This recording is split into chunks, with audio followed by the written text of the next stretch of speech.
10,000 కట్టాను సార్. నేను ఇప్పుడు దాకా ఇంటి లేదు సార్. దానికి నాకు ఫోన్ల మీద ఫోన్లు వస్తాయి సార్. మీరు ఈఎంఐ కట్టట్లేదు, ఈరోజు మార్నింగ్ పండగ కూడా నాకు ఫోన్ వచ్చింది సార్.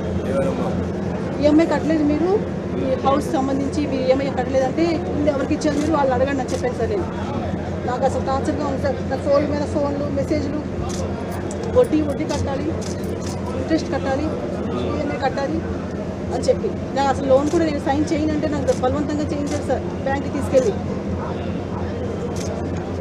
మేము ఇంటి తాళం ఇచ్చే వరకు మీకు ఏం అడగము, మీరు ఇంట్రెస్ట్ కట్టని చెప్పారు సార్ వాళ్ళు. కానీ ఇప్పుడు దాకా నాకు ఇల్లు లేదు, కానీ నాకు ఈ టార్చర్ ఎక్కువైపోయింది సార్ నాకు బ్యాంక్ నుంచి.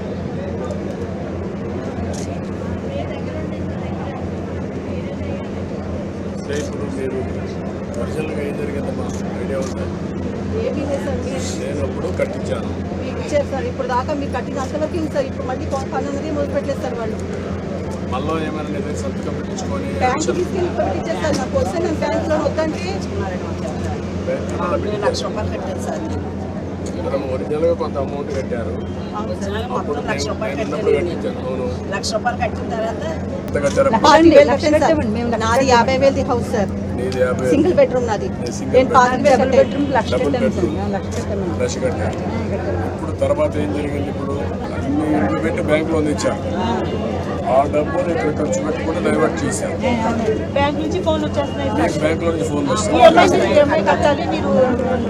ఇప్పుడు నీకు ఎంత వచ్చిందమ్మా బ్యాంక్ నుంచి? ఎంత చెప్పారు నీ పేరుతో? 3,50,000 చెప్తారు సార్. 3,50,000. సైన్ చేయనన్నాను సార్.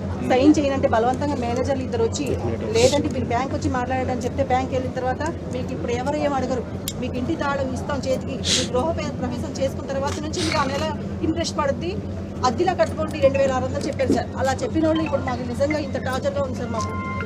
అద్దె కూడా ఎట్లా కడతారు? మీరు మంత్ మనం అనుకోండి ఏంటంటే ఒక 1,50,000 అప్పు పెట్టి నేను 1,50,000 ఇచ్చాను. అదే మరి 1,50,000 గవర్నమెంట్ ఆఫ్ ఇండియా ఇచ్చాను. 3 లక్షలు ఇచ్చాను. ఇన్ఫ్రాస్ట్రక్చర్ నేనే డబ్బులు ఖర్చు పెట్టాను. చెప్పాను నేను, భూమి కానీ, రోడ్లు కానీ, కరెంటు కానీ, నీళ్లు కానీ అన్నీ తెప్పించాము. వీళ్ళు వచ్చిన తర్వాత దాన్ని మార్చేసి ఉచితంగా ఇస్తామని ఇప్పుడు నేను ఎత్తున అప్పు తెచ్చాను. అప్పు తెచ్చి దాని మీద ఖర్చు పెట్టలేదు, వేరే దానికి ఖర్చు పెట్టుకున్నాను. ఇప్పుడు అప్పు మీరు కట్టాలి, ఇల్లు పూర్తి కాదు.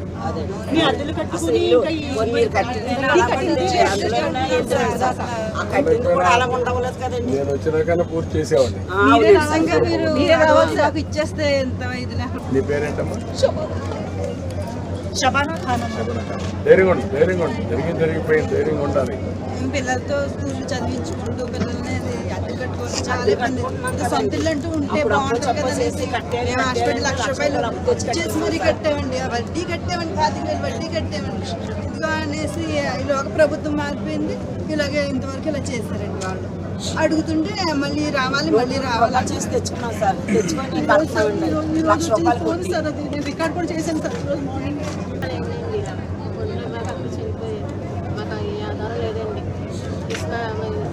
పార్టీ ద్వారా ఏది రాలేదండి.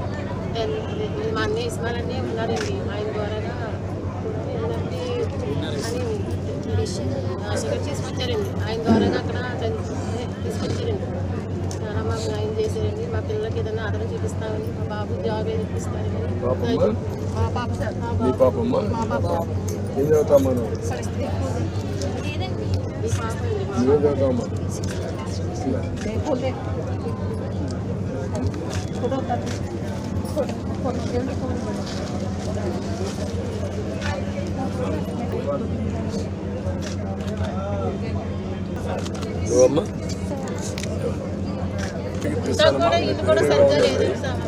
ఇళ్ళన్నీ మళ్ళీ కట్టిస్తాను, ఫ్రీగా కట్టిస్తాను, హ్యాండ్ ఓవర్ చేస్తాను. వడ్డీ కూడా ఏం చేయాలని చూసి లోన్ కూడా లేదు సార్. పెట్టిన మళ్ళీ చూస్తాను.